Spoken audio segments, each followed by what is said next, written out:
रणदीप सुरजेवाला जी, सुबोध कांत सहाय जी, doctor Sameer Singh ji, Satyendra Singh Yadav ji, राज कमलदीप जी, अर्जुन राय जी, हमारे candidate Subhashini जी,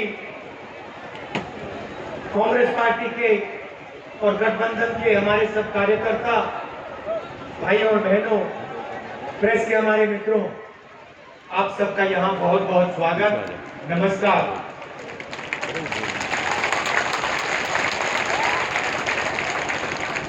आज यहाँ काफी युवा दिख रहे हैं। 6 साल पहले नरेंद्र मोदी जी प्रधानमंत्री बने और उन्होंने इन युवाओं से कहा था कि हर साल 2 करोड़ युवाओं को वो रोजगार दिलवाएंगे। दे दिया?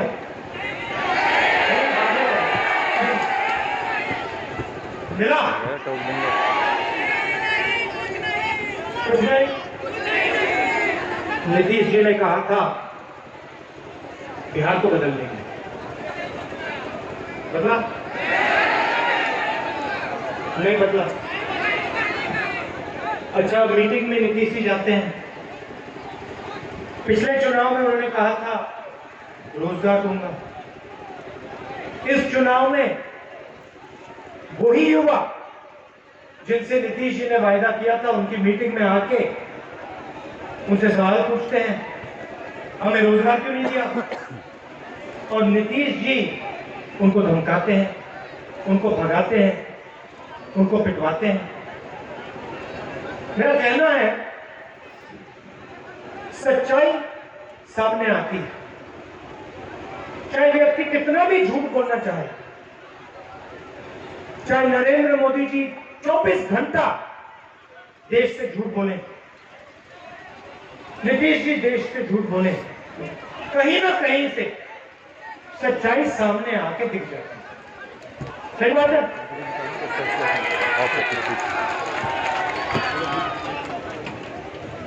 8 बजे रात को कुछ साल पहले नरेंद्र मोदी जी ने कहा काले धन के खिलाफ लड़ाई है,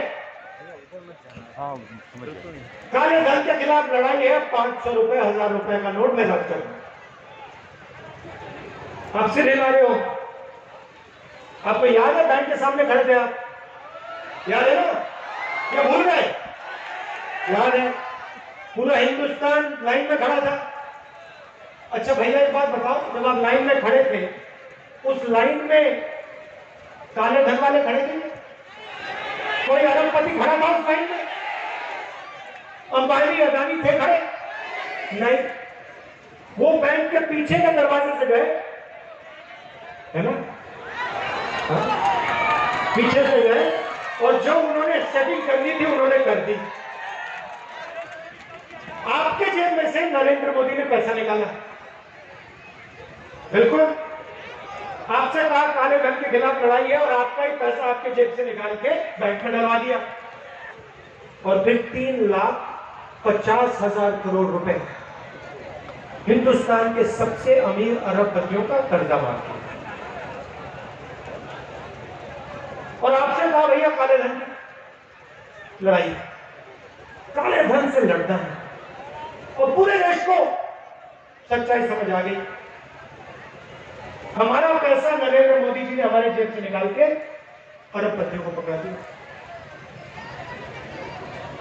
कुछ दिन पहले मैं पंजाब गया और पहली बार मैंने जिंदगी में देखा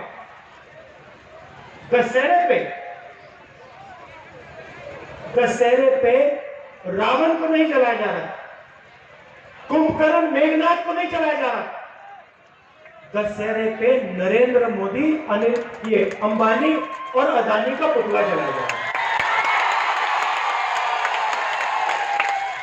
अब आप सोचोगे बिहार का चुनाव है, राहुल गांधी पंजाब की बात कर रहे हैं, राहुल गांधी बिहार में पंजाब की बात कर रहे हैं। आपको बताता हूं,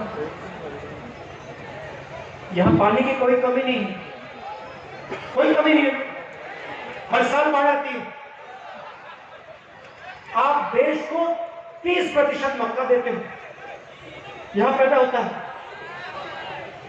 मुझे ये बताओ यहां रेट क्या मिलता है?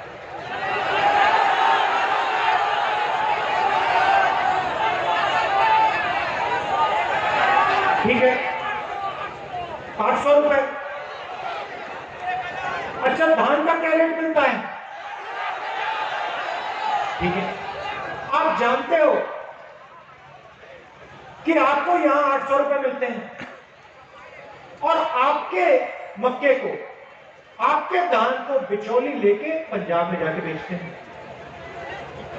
तो जो आपके जेब में आना चाहिए, जो किसान के जेब में जाना चाहिए, वो बिचौले लेकर हरियाणा और पंजाब में जाके बेचते हैं।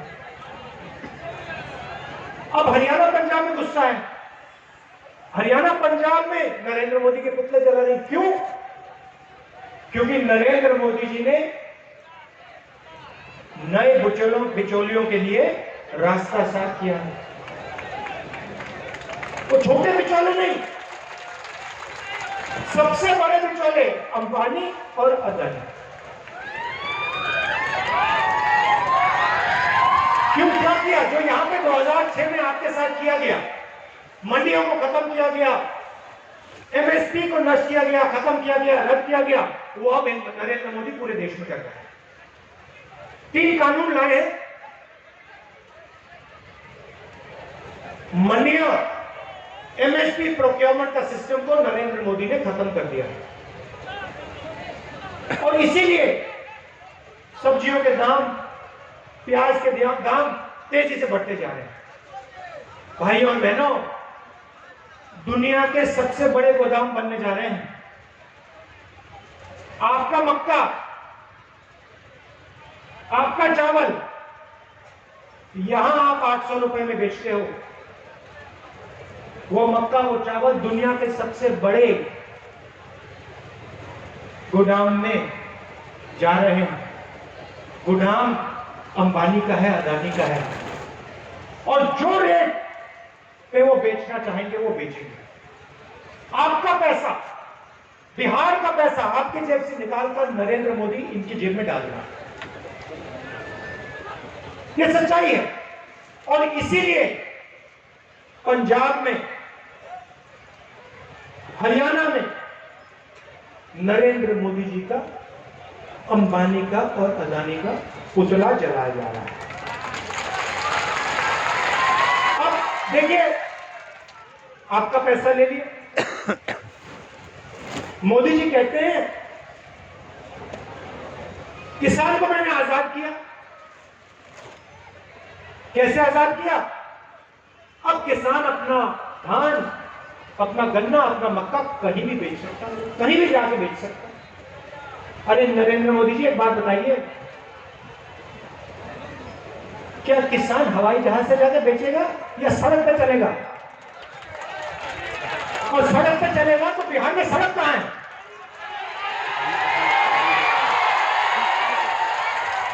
नरेंद्र मोदी किसान से कहते हैं मैंने तुम्हें आजाद कर दिया, जहां भी जाना चाहते हो अपना मक्का, धान बेच सकते हो। एक भी सड़क नहीं बिहार में, एक सड़क आपको नहीं मिलेगी। कैसे बेचेगा? किसको आजाद किया आपने? किसको आजादी दी? हिंदुस्तान के सबसे बड़े अरबपतियों को आपने आजाद किया, आजादी दी, और किसान को, मजदूर को आपने गुलाम बनाया। पूरा देश देख रहा है। देखिए, अगर दिल में कुछ होता, नरेंद्र मोदी जी के दिल में किसान के लिए, मजदूर के लिए जगह होती, तो जो कोरोना में हुआ वो नरेंद्र मोदी कभी नहीं करता। हिंदुस्तान का प्रधानमंत्री, अगर हिंदुस्तान के प्रधानमंत्री के दिल में मजदूर के लिए, किसान के लिए जगह होती तो वो मर जाता, मगर जो नरेंद्र मोदी ने किया वो नहीं करता। और ये पूरा बिहार जानता है। कोरोना आता है, नरेंद्र मोदी कहते हैं, भाइयों और बहनों, नरेंद्र मोदी कहते हैं कोरोना आता है, नरेंद्र मोदी कहते हैं भाइयों और बहनों, 22 दिन की लड़ाई है, 22 दिन की लड़ाई। अच्छा भाई और बहनों, 22 दिन में कोरोना को हम मिटा देंगे। भाई और बहनों, एक काम करो, थाली निकाला, बजाओ उसको, कोरोना भाग जाएगा, कोरोना भाग जाएगा। जब कोरोना नहीं भागा तो कहते हैं भाइयों और बहनों, मोबाइल फोन निकालो, लाइट चलाओ। मतलब ये व्यक्ति सोचता है कि हिंदुस्तान की जनता में कोई भी अकल नहीं, कोई समझ नहीं, 24 घंटे जो बोलना चाहता है बोलता है। और क्या किया नरेंद्र मोदी ने? बिना कोई वार्निंग, बिना कोई नोटिस लॉकडाउन कर दिया, बिना किसी को बताए। जैसे नोटबंदी की वैसे लॉकडाउन किया। और जो बिहार के मजदूर थे, गरीब मजदूर, कोई पंजाब में, कोई हरियाणा में, कोई महाराष्ट्र में, कोई बेंगलोर में, उन सबको पैदल भूखे प्यासे हजारों किलोमीटर यहां वापस जाना पड़ा। क्या जिस प्रधानमंत्री ने यह किया बिहार के मजदूरों के साथ, क्या उसमें मजदूरों के लिए दिल में इतनी सी भी जगह है? ना। मैं मिला कोरोना के समय में, दिल्ली में बाहर गया, मैंने कहा मैं मिलना चाहता हूं, देखना चाहता हूं।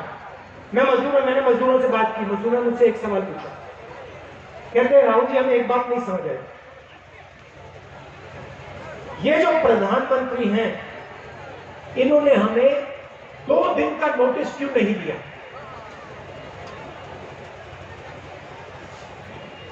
हम रोज काम करते हैं, हमें रोज पैसा मिलता है, 2 दिन में 2 दिन नोटिस नहीं दी इसने हमें, क्यों नहीं दी? अगर ये हमें 2 दिन छोड़िए, अगर 1 दिन नोटिस दे देते, हम ट्रेन में बैठ के वापस चले जाते। मजदूरों ने मुझे पूछा कि इस प्रधानमंत्री ने हमें 5 मिनट नोटिस क्यों नहीं दिया? और मैंने उनसे पूछा बताओ क्यों नहीं?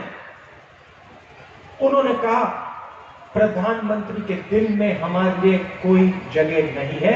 प्रधानमंत्री, मैं आपको उनके शब्द बोल रहा हूं, प्रधानमंत्री अमीरों का है, गरीबों का नहीं। तो आपके जेब में से पैसा निकालते हैं, आप हर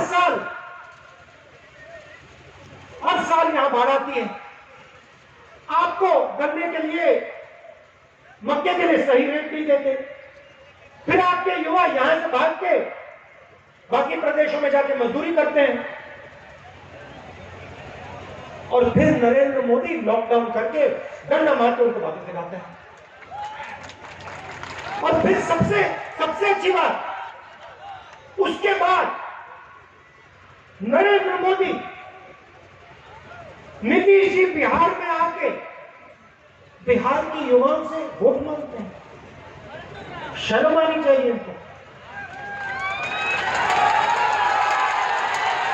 नीतीश जी आपने क्या किया पिछले 5 सालों में? आप यहां वोट मांगने आते हो, आपने किया क्या? आपने सड़क दी? नहीं। आपने गन्ने की शुगर मिल या मक्के की फैक्ट्री दी? नहीं। आपने जब बिहार के मजदूर पैदल चल रहे थे, आपने उनकी मदद की? नहीं। आपने उल्टा उनकी पिटाई की, उन पर लाठी चलाई, उनको बंद करवाया। तो मतलब आप कैसे आके बिहार की जनता से वोट मांग रहे हैं? शर्म नहीं है?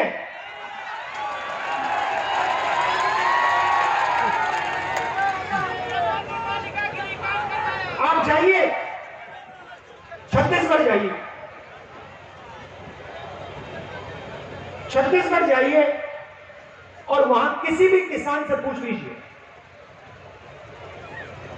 धान के लिए उसको क्या रेट मिलता है। और छत्तीसगढ़ का हर एक किसान आपको बोलेगा हमें 2,500 रुपए क्विंटल धान का रेट मिलता है। हम चुनाव में हमने कहा, देखिए छत्तीसगढ़ में कहा, देखिए छत्तीसगढ़ में कांग्रेस पार्टी की सरकार बनने के बाद किसान को 2,500 रुपए क्विंटल रेट पैसा मिलेगा। आज जाइए कहीं भी छत्तीसगढ़ में, किसी भी किसान से पूछ लीजिए 2,500 रुपए मिलता है। अगर छत्तीसगढ़ में मिल सकता है तो बिहार में क्यों नहीं?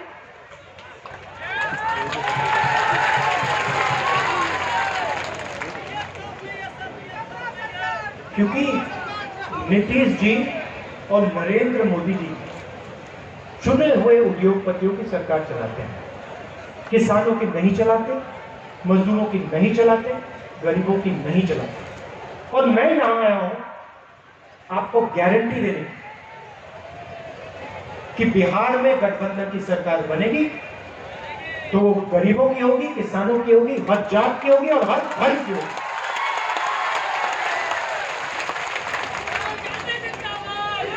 आखिरी बात मैं कहना चाहता हूं, आज जब मैं हेलीकॉप्टर से उतरा, मैं यहां स्टेज पे आ रहा था और मुझे शरद यादव जी की याद आई और दुख हुआ। खुशी का दिन है, मैं आपसे मिला, उनकी बेटी चुनाव लड़ रही है, मगर दिल में दुख भी है। शरद यादव जी बीमार हैं और वो आज यहां नहीं आता। शरद यादव जी की हिस्ट्री, उनकी राजनीति गरीबों की राजनीति, और पहले शरद यादव जी और कांग्रेस के बीच में लड़ाई होती। कुछ साल पहले आंध्र प्रदेश में, 3-4 साल पहले आंध्र प्रदेश में एक प्रोग्राम हुआ और उसमें मैं भी गया और शरद यादव जी भी थे और पहली बार हम वहां मिले। और शरद यादव जी का मैंने भाषण सुना, पहली बार मैं स्टेज पे मिला। और फिर जब हम वापस जा रहे थे, मैंने देखा कि काफी भीड़ थी, धक्का मुक्की चल रही थी। तो मैंने देखा कि शरद यादव जी खड़े थे, तो मैंने शरद यादव जी से कहा कि आप मेरे साथ चलिए, और मैंने उनको अपनी गाड़ी में बैठा दिया। और 2 घंटे का रास्ता, और मैं आपको बताना चाहता हूं कि 2 घंटे में जो शरद यादव जी ने मुझे सिखाया हिंदुस्तान की राजनीति के बारे में, शायद उससे ज्यादा किसी ने नहीं किया। और आज मैंने उनकी बेटी से कहा, आपने देखा होगा कि मैं स्टेज पे उनसे बात कर रहा था। आज मैंने उनकी बेटी से कहा, देखो तुम्हारे जो पिता आज अस्पताल में, उन्होंने मुझे बहुत सिखाया। एक प्रकार से हमारे इतिहास में वो मेरे गुरु हैं, और अगर वो मेरे गुरु हैं तो तुम मेरी बहन हो और तुम्हारी रक्षा करना मेरी जिम्मेदारी है। तो ये अब मैं आपसे, मैंने ये किसी और से नहीं पूछा है,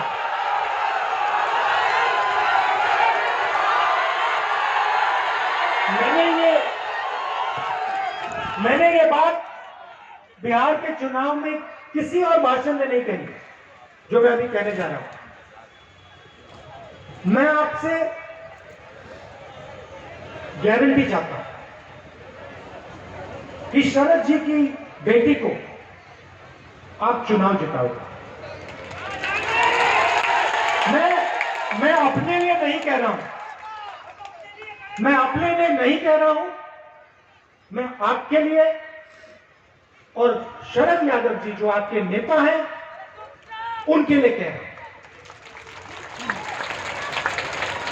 आपने इतना मुझे प्यार दिया, इतनी दूर दूर से आप आए, इतने प्यार से आपने मेरी बात सुनी, इसके लिए मैं आपको दिल से धन्यवाद करना चाहता हूं। नमस्कार, जय हिंद।